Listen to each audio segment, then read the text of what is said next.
A short moral story. Selling a comb to a bald monk.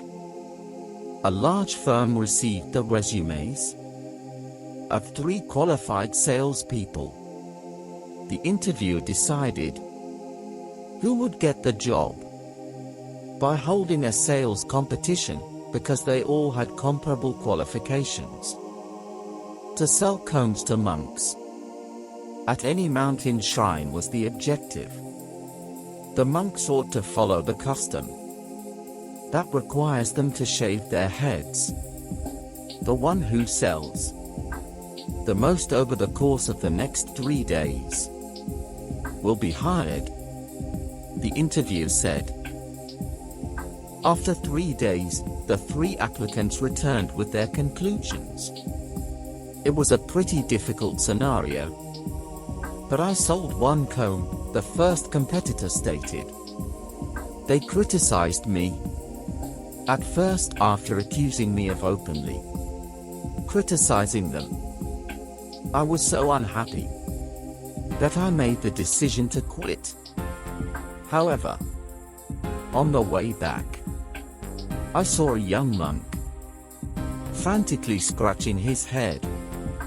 He only purchased 1 comb. After I gave him my word that it would lessen his itching. That's fine, but I did better, the second candidate remarked. 10 combs were sold by me. Impressed, the interviewer inquired, how did you do it? I noticed that the guests' hair was all messed up because of the severe winds they encountered on the way to the temple.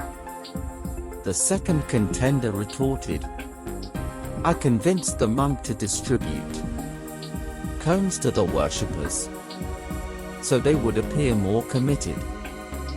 Not so quick. I sold more than both of them, the third applicant excitedly interjected. The interviewer pressed for a specific answer.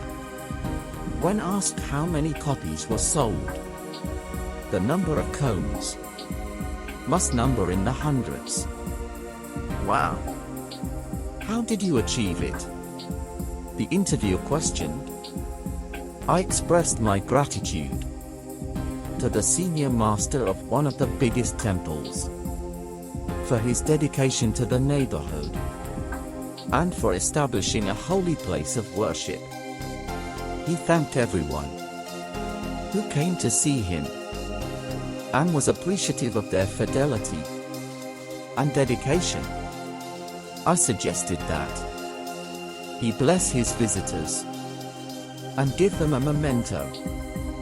I showed him the wooden combs I'd carved with uplifting messages and described how they would be used every day to inspire people to be good to other people.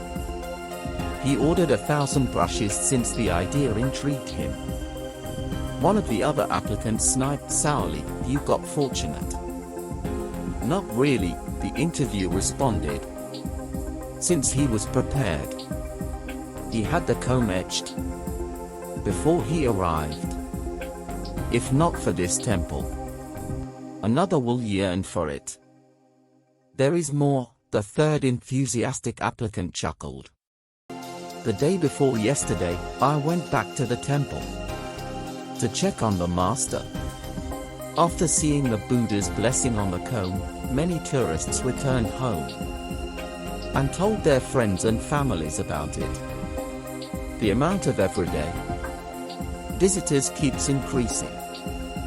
The comb is therefore in great demand, and buyers are prepared to pay a premium for it. The master forecasts that, due to the temple's popularity, he will soon run out of combs on hand and will need to place another order. Moral of the story: planning and creative thinking are essential for any successful leader.